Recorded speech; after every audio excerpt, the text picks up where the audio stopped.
Hi everybody, it's Sarah Martin here from Ozark Highland Hounds in Steelville, Missouri, um, showing you how I launder my wool Melton Hunt Coats. Um, Dry cleaning is in general not really good for them. I think a lot of people are worried about putting them in the washer or the dryer, getting them wet. I have actually washed mine in the wash machine on a gentle cycle with Wool Light Darks, but in general, I feel like this way works a little bit better. It's labor intensive. It can take it a long time to dry, 3 or 4 days sometimes. We'll see how long this one takes. But I just kind of wanted to give you guys an idea of what I do and what works for me. My whippers in have finally caved and asked me to wash their Meltons here at the end of the season. So here we go. So I'm going to flip this around. So we use green frock coats. You can kind of see this one's it's had a busy season, we'll say. Um, so we really struggle kind of with these like brown, like mustard colors that even if you sit and you wash it, I try and rinse it off or brush it off with a brush, they just don't seem to come out. And you can kind of see every time your horse like touches you or gets a little slobber on you, it leaves this like weird, difficult stains. Like that's dirt, that would probably just brush out, but you can kind of see like these guys, this, that, and they can be really hard to come out. You can see that the collar is kind of just no longer laying flat. We've had to have some button rescues. Sarah McKay is a wonderful whip, and her and Crystal Earhart both, but as you can see, they're not just trotting around in the field looking pretty. They are getting work done. So a couple of things that I always do, kind of, you can see what it looks like on the inside, where it's a little bit cleaner versus the outside. So I make sure, if you've got the storm cuff for your neck, which typically if it's cold and you wanted to do this up and cover your neck, that's how you would do it. But I make sure this is out of the coat. Obviously check your pockets and stuff. I do like to wash my coats with button covers on. These are just kind of little felty ones. It keeps them from getting scratched. These I really love. Wholly covered buttons, and they are plastic. They can be a challenge to get on, but you can put them on your buttons if you're going to put it in the wash machine, or if you're going to wash it like this. It just kind of keeps the buttons safe from getting scratched up. So the thing that I like to use best is Wool Light Darks. It doesn't take much, but it works really well. So that's what I do. I'm going to go ahead and I'm going to put you down for a second.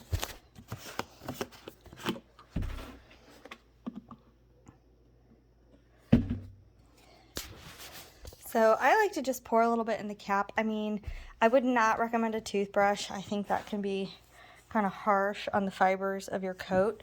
But where some of these kind of stains are that don't come out, I actually just use my fingers, and I get some of the Wool Light on there, and I just kind of put it in, leave it there.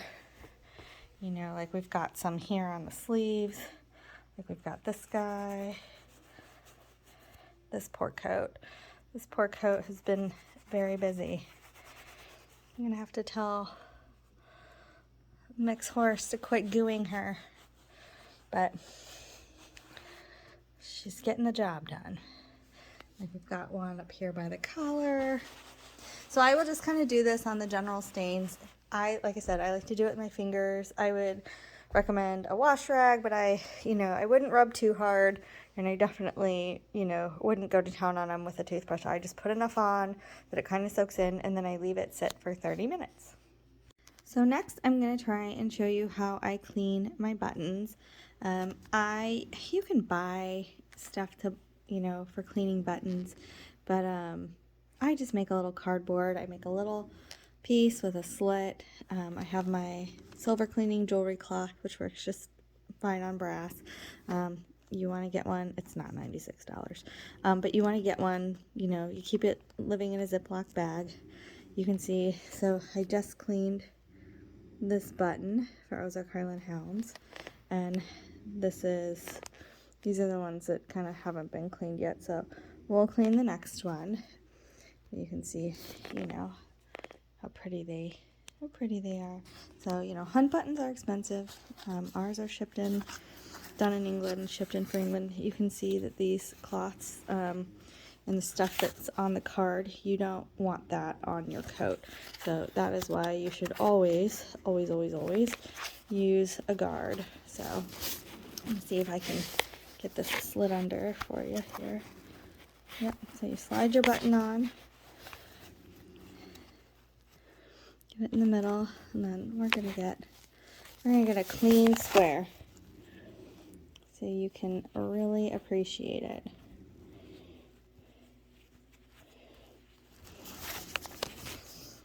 So here's our button. Here's our before button. Kind of see, you know, it's not real shiny, kind of dull, kind of scrappy looking. So we're gonna start cleaning it up here.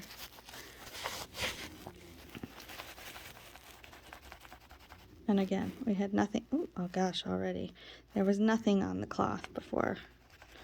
I picked a totally clean section. And you don't have to scrub hard. If you get a nice cloth, you know, they're not expensive, but if you get a good cloth, then you really don't have to spend too much time. I'm losing my cardboard here. Yuck. I don't know. Polishing brass is definitely one of the more satisfying things in life.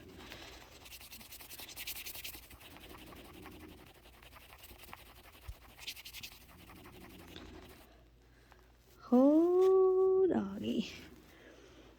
Yuck. And again, you can see you really don't want that goo on your coat. Now you can appreciate, you can see the reflection in them again, you know. Like in this one, it's not been cleaning, you can't really see your reflection as well. And then in these, you know, you can practically see your finger in it again. So that is how I clean my buttons. And then again, you can kind of, if you hold the coat up, you can really see the difference between the dirty ones and those clean ones.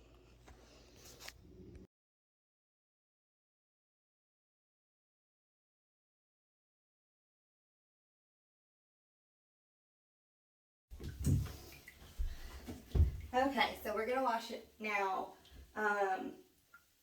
This is Crystal's coat actually, so I've already done mix, and I'll show you what that one looks like now that it's done. Buttons are polished. I've got the covers on. We don't have our side ones engraved because they just get ripped off, so I don't really cover those. Those are cheap and easy to replace.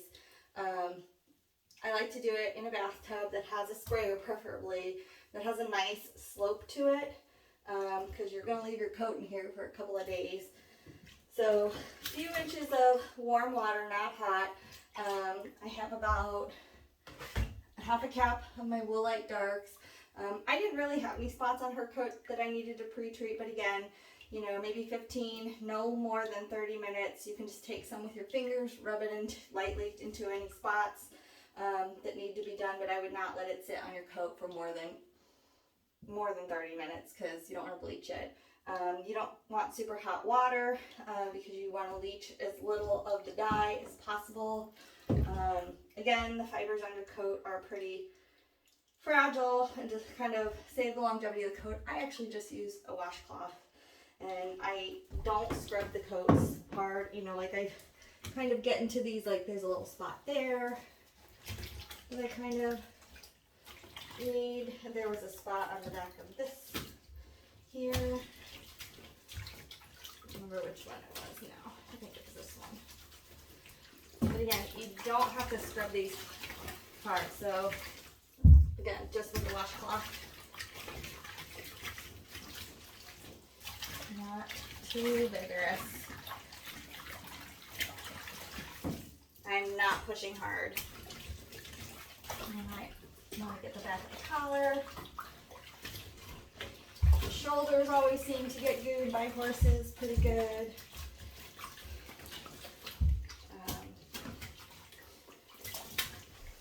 And the bottom edges of the skirt seem to kind of get goopy. And she's got some more mud right here.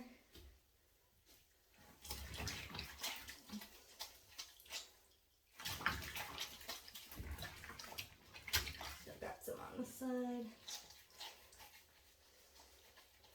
And this is just from the sides of your skirt touching the sides of your horse.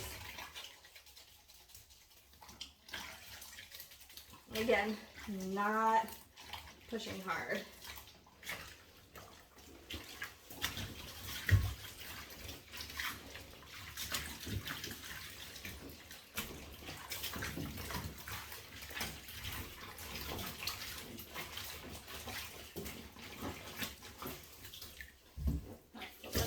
Do the back. These things weigh about 1,000,000 pounds when they're wet.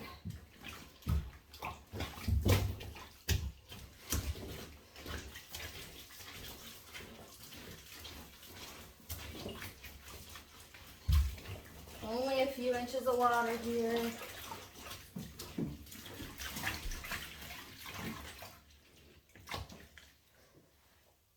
And again, skirt, edge of the skirt seems to get pretty dirty on a lot of people. So just make sure I get all the mud and grime off of that. Oops, lost the button cover. And again, I just do the button covers to minimize scratching the buttons.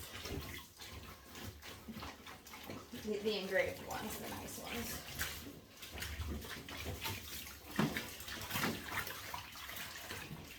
Well, that's probably good for this one. You can see that some of this is dye, some of it the water will turn like a blue-green with the wool light darks, but a lot of that is actually dirt. So, and again, I don't recommend washing it more than once or twice a season. If you can be careful with it and get all the way through to opening, great. So let the water out now.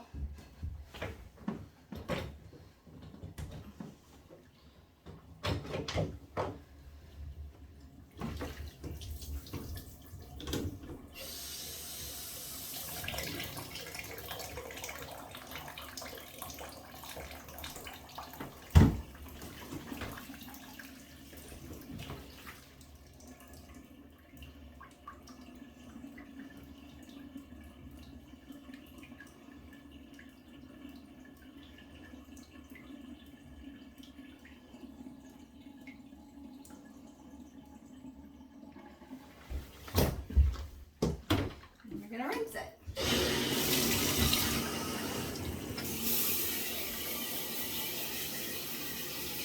And again, I like a bathtub with a bit of a slope so I can kind of pull it up on the slope here.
pretty well rinsed. So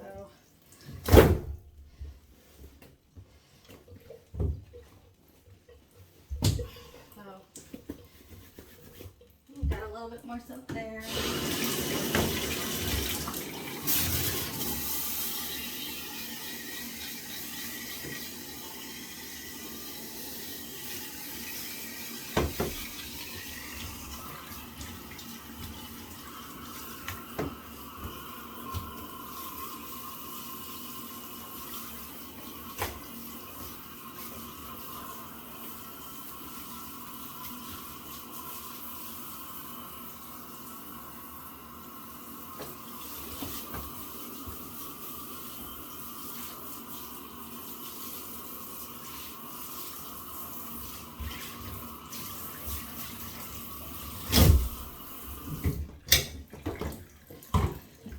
You do want to be diligent about getting most of the soap out.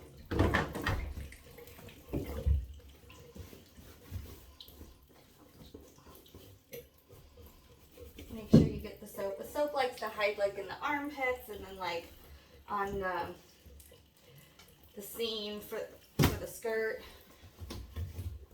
Yeah. So I'm gonna lay the coat out. Kind of how we want it. So we're going to get the shoulders up, get the seam of the shoulders at the top, fold our collar over the way we want it.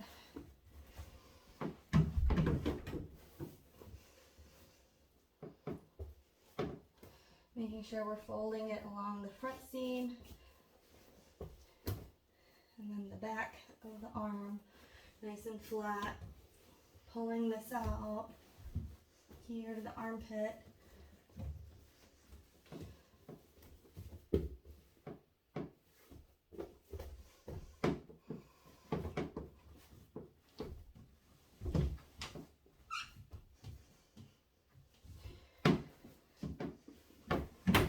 Then pulling the side seam all the way out, folding the sleeve just at the front of the seam and the back seam here.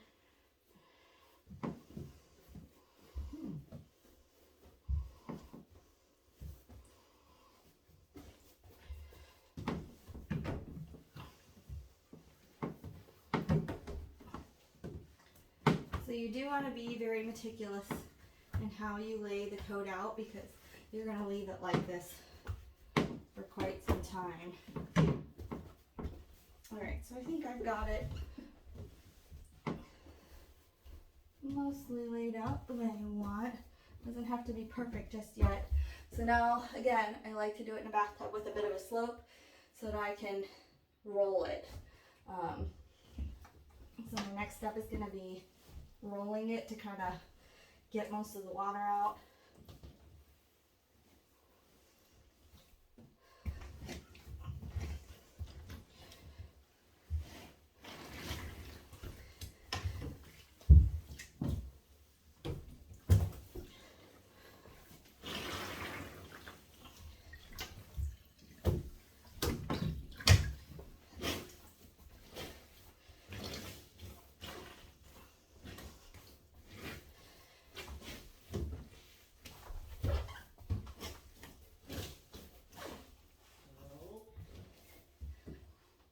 I'm doing a video of washing Crystal's coat, honey.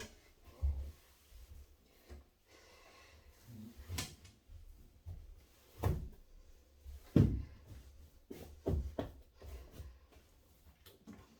try and roll it one more time. Here, rolling it.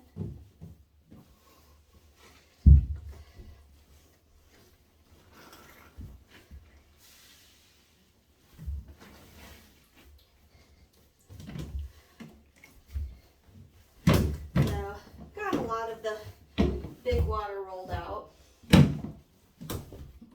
So again, this is how your coat is going to dry. So this is the part where you really want to be diligent about how you lay it flat and lay it out. So you want to make sure that your collar is rolled down, you know, that this back part of the collar is not poking out, that it's the way you want it, that you're folded on the top of the shoulder seam, folded on the front seam of the sleeve, that the sleeve is laid flat, the skirt is pulled down, both the front and the back, nice and flat. And I'm going to leave it like this. So every day or so I will come back and roll it down like that, squeeze the excess water out. So today is day 1. Usually at about day 3, I will get a super sturdy hanger and hang it up. Again, you still don't want to scrunch or squeeze because you want it to be flat. You don't want any creases or anything. So how you lay it out is really important to how it dries. And I'm going to take this down here. So this is mixed coat. Back out a little bit. So this is mixed coat. She is about day 4. It is nearly dry. You can see all the buttons are shined. So I hung this up yesterday. It is just barely damp. You know, when I first hung it up, it was like water was streaming off the bottom of the cuffs. So I would just roll the cuffs a little bit, and just light squeeze to kind of get some of the water out. You can see now I can't really get any water out, but I can just feel from my hand that it's a little bit damp. But, you know, I hang it on a sturdy hanger and then again over the tub because it'll still be streaming water out. But so hers is almost done. Hers will be dry by tomorrow and we're ready to wear. Just to kind of top some stuff off, you might take a lint roller or a clothes brush. Sometimes you'll still have little bits of hair or little bits of lint and stuff that you can kind of do off. But hers is about ready to go. So that's what they look like when they're done. And if you remembered and watched the video before how filthy hers was, that's what they look like when they're done. So hope that helps everybody on how to clean your heavy Meltons without dry cleaning them. And you can see there's no pilling, and you know the fabric's still very much intact and not damaged. So hope you guys can use this video. This one should be done in about 4 or 5 days as well. Thanks. So you can see that this is now 2 days later. 2 days, 3 days later. Still quite a bit of water in there, but it is finally light enough to put on a sturdy hanger. So I will let this now hang like this until it is completely dry.